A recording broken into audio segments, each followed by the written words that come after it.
혹시 당신은 자기 이름을 글자로 써본 적이 없던 아이를 본 적 있으신가요? 말은 할 수 있지만 자신의 이름조차 글자로 남길 수 없는 아이들. 중국 운남성의 한 시골 학교. 글자를 무서워하던 아이들에게 어느 날 기적이 찾아왔습니다. 단지 한국에서 온 은퇴한 교육자 한 사람이 이곳에 도착했을 뿐인데요. 그 글자가 아이들의 세상을 바꾸기 시작했습니다. 이건 제 목소리예요. 한 아이가 중얼거린 이 말 한마디는 그 어떤 교육 이론보다도 더 깊은 울림이 있었습니다. 대한민국의 한글. 600년 전 백성을 위해 만들어진 이 글자가 지금 국경을 넘어 또 다른 아이들의 삶을 바꾸고 있습니다. 이야기 시작하겠습니다. 그 전에 딱 1초만 구독과 좋아요 꾹 눌러주세요. 영상 제작에 큰 힘이 됩니다. 안녕하세요. 이 글을 쓰는 저는 정용철이라고 합니다. 올해로 70이 넘은 저는 평생을 대한민국 교육 현장에서 보냈습니다. 처음엔 초등학교 교사로, 나중에는 교육부에서 정책을 만들고 연구를 하며 살아왔죠. 그 세월을 돌아보면 참 많은 아이들을 만났고 수많은 교사들과 함께 울고 웃었던 기억이 납니다. 하지만 이제는 책상 앞에 앉아 손주들 사진을 바라보며 조용히 살아가는 평범한 노인일 뿐입니다. 은퇴 후에는 뭐라도 하자고 생각했지만 막상 그 시간이 주어지니 몸도 마음도 생각보다 쉽게 느슨해졌습니다. 매일 정해진 시간에 일어나지 않아도 되었고 끼니 때만 되면 밥 먹고 쉬다 자고 그러다 시간이 지나갔습니다. 사람들은 이제 좀 쉬셔야죠라며 걱정도 해줬지만 그럴수록 제 안의 어떤 부분은 점점 더 텅 비어가는 느낌이었습니다. 그러던 어느 날 오래된 지인에게서 메일이 하나 도착했습니다. 중국 운남성의 시골 마을에서 교육 자문 자원봉사자를 찾는다는 내용이었죠. 처음엔 대수롭지 않게 넘겼습니다. 이제는 내 일이 아니야. 다른 젊은 사람들이 하면 되지라며 모른 척했지만 메일 아래에 첨부된 사진 한 장이 제 마음을 붙들었습니다. 그 사진 속엔 허름한 교실 한가운데 앉아있는 아이들이 있었습니다. 벽은 군데군데 금이 가 있었고 책상은 반 이상이 부서져 있었습니다. 그 중에서도 제 눈길을 끈 건 종이를 양손으로 꼭 쥔 아이였습니다. 종이 위엔 아무 글자도 없었습니다. 그냥 텅 빈 하얀 종이였죠. 아이의 눈동자는 희미한 기대와 익숙한 포기의 감정이 교차하고 있었습니다. 그 순간 제 어린 시절이 떠올랐습니다. 제가 살던 마을도 가난했습니다. 학교는 없었고 글이라는 걸 처음 접한 건 동네 약국 간판을 보며 따라 읽기 시작했던 때였습니다. 하지만 결정적으로 제 삶을 바꾼 건 한글이었습니다. 소리를 글자로 표현할 수 있다는 사실. 그건 어린 시절의 저에게 세상으로 가는 문이었고 존재를 증명하는 유일한 수단이었습니다. 혹시 저 아이도 그런 기회를 가질 수 있을까? 그렇게 생각하기 시작하자 마음이 도저히 가만히 있을 수 없었습니다. 이메일을 다시 열어 꼼꼼히 읽어보았고 며칠 후 그 교육단체에 직접 전화를 걸어 문의를 했습니다. 담당자는 반가운 목소리로 이야기하더군요. 운남성 산골이라 생활은 불편하지만 아이들은 정말 순수하고 간절합니다. 정 박사님이 와주시면 큰 도움이 될 겁니다. 물론 가족은 걱정했습니다. 아버지, 이제 쉬셔야죠. 그 먼 곳에 왜 가시려는 거예요? 저도 솔직히 고민은 많았습니다. 하지만 어느 날 제 아내가 말하더군요. 당신이 진심으로 마음 가는 일이면 한 번쯤은 다시 움직여도 되지 않겠어요? 그 말에 결심이 섰습니다. 저는 다시 짐을 쌌습니다. 칠판을 닦던 손으로 이번엔 교구를 챙겼습니다. 제가 직접 만든 자음 카드, 모음 카드, 그리고 발음기관을 설명할 수 있는 입체 교재들.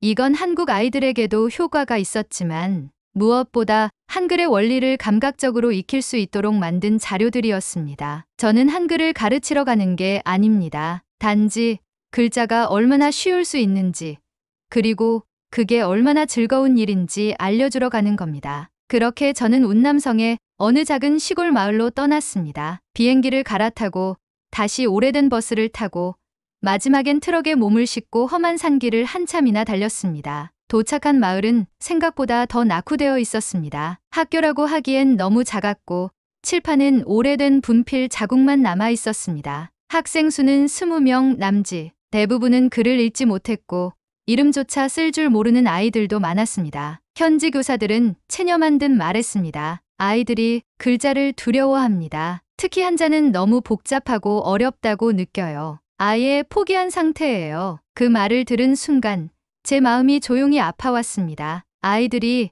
글자를 두려워하다니요. 세상과 이어주는 가장 강력한 도구를 두려워하게 된 현실이 너무도 안타까웠습니다. 그리고 저는 조용히 그러나 단호하게 다짐했습니다. 이 아이들에게 한글의 원리를 통해 글자가 얼마나 쉽고 따뜻한 친구가 될 수 있는지를 보여주자. 그렇게 제 두 번째 교육 인생이 낯선 땅에서 다시 시작되었습니다. 제가 도착한 중국 운남성의 산골 학교는 외형부터 숨이 턱 막힐 정도였습니다. 창문은 깨진 채 비닐로 덮여 있었고 칠판엔 오래된 분필 자국만이 희미하게 남아 있었습니다. 책상과 의자도 제각기 크기가 달랐고 교실 한쪽 벽엔 우수학생이라는 글씨 아래 낡은 종이들이 겨우 테이프로 붙어 있더군요. 그러나 그보다 더 충격적이었던 건 아이들의 눈빛이었습니다. 배움에 대한 기대가 아닌 마치 오래전부터 체념한 사람들처럼 어른보다도 더 깊은 눈을 하고 있었어요. 처음 수업 시간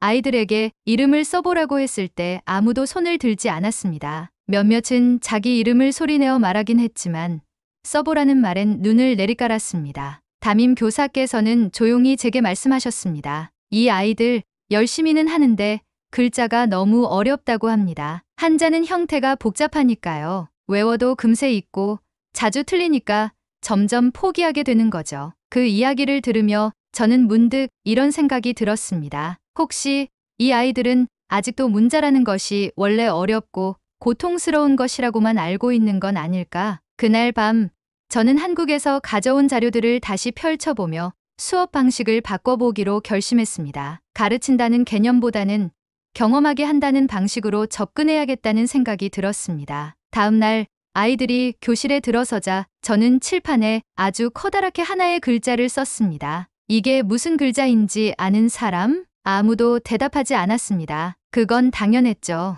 왜냐면 제가 쓴 건 기억이라는 한글 자음이었으니까요. 이 글자는요, 한국 글자예요. 하지만 이걸 외울 필요는 없어요. 그냥 입 모양을 따라 만든 거예요. 그리고 제가 직접 입을 크게 벌려 기억 발음을 내며 보여주었죠. 이렇게 목 안쪽에서 나는 소리예요. 그래서 이런 모양이 된 거예요. 처음엔 어리둥절해하던 아이들이 점점 고개를 들기 시작했습니다. 그 다음은 아, 이, 으 같은 모음 카드였습니다. 하늘, 땅, 사람을 본뜬 그림과 함께 보여주며 말했어요. 이건 그냥 소리의 방향을 나타낸 거예요. 한국에서는 600년 전 백성을 위해 이런 글자를 만들었어요. 소리를 보고 글자를 만들 수 있도록요. 그날 수업은 그렇게 1시간 넘게 이어졌습니다. 기역과 아를 붙이면 가가 되고 니은과 이를 붙이면 니가 된다는 걸 보여주자. 드디어 아이들 중 한 명이 손을 들었습니다. 선생님, 말한 소리가 글자로 되네요. 진짜요? 그 아이의 목소리는 흥분에 차 있었습니다. 그 말을 들은 순간 교실 안공기가 바뀌는 걸 느꼈습니다. 맞아요. 말과 글자가 연결될 수 있어요. 그게 바로 원리예요. 외우는 게 아니라 이해하는 거예요. 아이들은 처음엔 낯설어 했지만 수업이 반복될수록 점점 적극적으로 변했습니다. 심지어 어떤 아이는 수업이 끝난 후에도 제게 다가와 그 카드 다시 보고 싶어요라고 말하기도 했습니다. 무엇보다 놀라웠던 건 이 놀이 같은 수업을 경험한 뒤부터 아이들의 한자, 습득 속도도 현저히 빨라졌다는 점입니다. 처음엔 교사들도 반신반의했지만 아이들이 글자에 대한 두려움을 덜고 나서부터는 뚜렷하게 학습 태도와 결과가 달라졌습니다. 교장 선생님께서는 며칠 뒤 제게 조심스레 물으셨습니다. 박사님, 혹시 이 방식이 한국에서도 실제로 쓰이는 교육 방법인가요? 제가 고개를 끄덕이며 대답했습니다. 예. 다만 이건 정규교육이라기보단 세종대왕께서 만든 글자의 원리를 활용한 놀이형 체험 교육입니다. 저희에겐 너무 익숙하지만 전 세계적으로 봤을 때는 상당히 독창적인 방식이죠. 그날 이후 저는 수업 때마다 작은 변화를 추가했습니다. 입 모양을 따라 만드는 놀이, 단어를 조립해보는 게임, 자기 목소리를 녹음하고 직접 카드로 만들어보는 활동까지. 아이들의 반응은 매번 제 예상을 뛰어넘었습니다. 저는 깨달았습니다. 이 아이들에게 필요한 건 지식이 아니라 자신감이었습니다. 그리고 그 자신감의 시작은 글자는 어렵지 않다는 경험에서 비롯된다는 것도요. 수업을 시작한 지 한 달쯤 되었을 때였습니다. 이젠 아이들도 어느 정도 익숙해졌고 교실에 들어서면 반가운 눈빛을 먼저 보내주곤 했습니다. 기억, 니은, 미음 같은 자음 카드만 꺼내도 한호성이 터졌고 오늘은 어떤 글자를 만들까요? 라는 질문에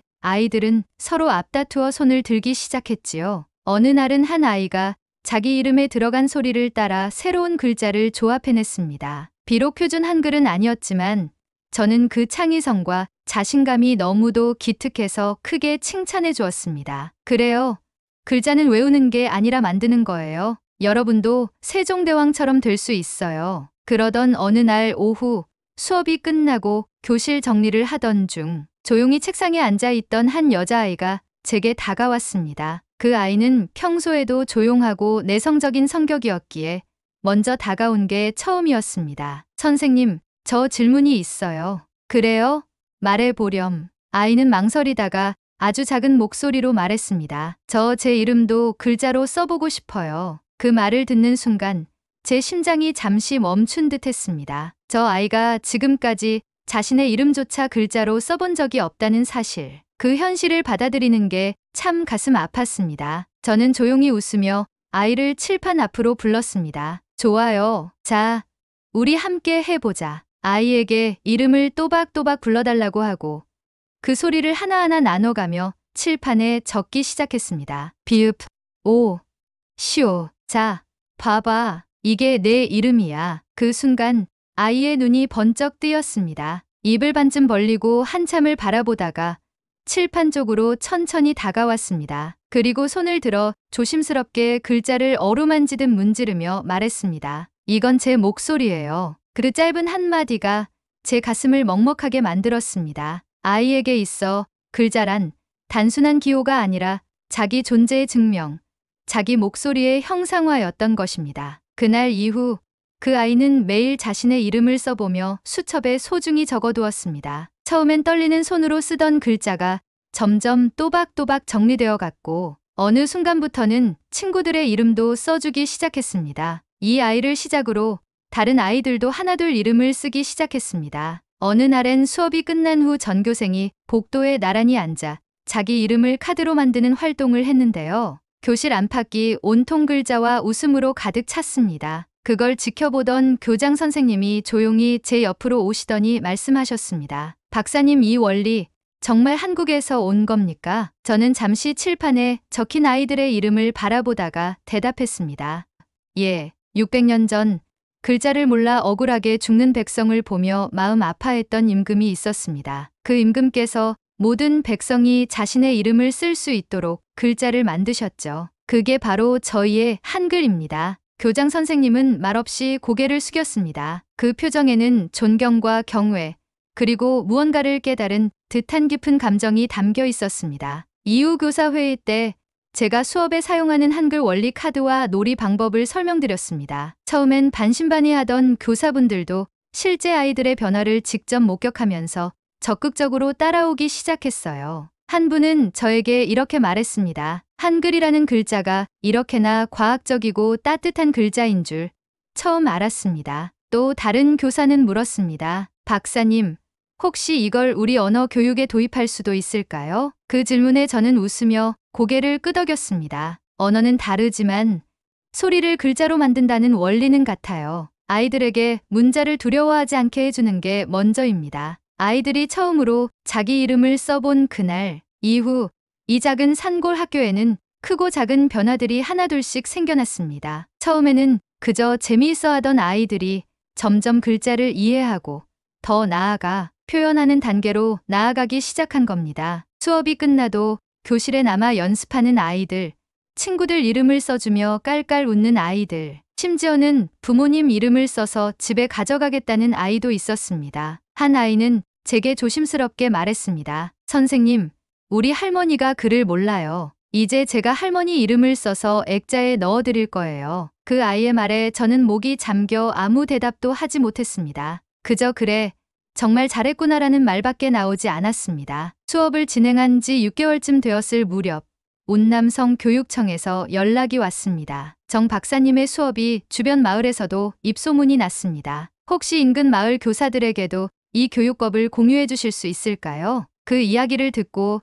저는 손수 만든 교구 세트를 복사해 전달했고, 이후에는 비공식 실험 프로젝트 형식으로 몇몇 마을 학교에 이 원리 체험 수업이 도입되기 시작했습니다. 그 교사들은 각자의 언어에 맞춰 원리를 적용했고 예상외로 굉장히 긍정적인 반응이 나왔습니다. 어느 날 다른 마을에서 오신 한 선생님이 제게 이렇게 말했습니다. 정 박사님, 이건 글자를 넘어서 아이들에게 세상을 이해하는 눈을 주는 일이에요. 그 말을 듣고 저는 조용히 고개를 끄덕였습니다. 맞습니다. 글자는 단순한 도구가 아닙니다. 자신을 표현하고 상대를 이해하고 세상과 연결되는 가장 따뜻하고 강력한 연결선이죠. 그리고 저는 압니다. 그 시작이 한글이었다는 것을요. 한글은 자랑스러운 대한민국의 문자입니다. 하지만 동시에 그 원리를 통해 세계 어디든 배움의 길을 열어줄 수 있는 열린 도구이기도 합니다. 세종대왕께서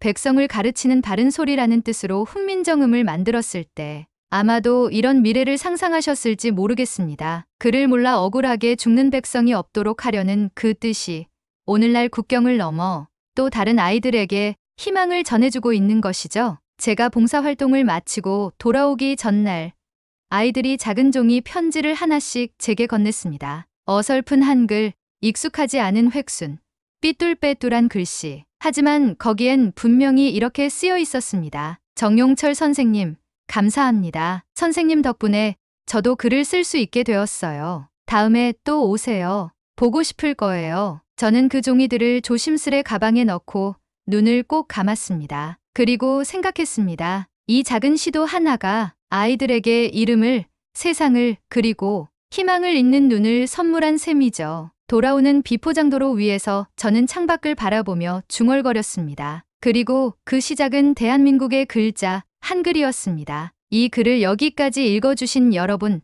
감사합니다. 이건 제가 경험한 아주 작은 기적의 이야기지만 언젠가는 이 기적이 더 많은 이들에게 닿기를 바랍니다. 글자를 몰라 세상과 단절되어 있던 아이들이 자신의 이름을 통해 세상과 연결될 수 있게 되었던 그날처럼요. 혹시 여러분도 주변에 이런 이야기가 있다면 꼭 알려주세요. 우리는 언제나 그런 작은 기적을 기다리고 있습니다. 대한민국의 자부심, 세종대왕의 위대한 선물, 한글이 만들어낸 이 조용한 기적을 잊지 말아 주세요. 감사합니다.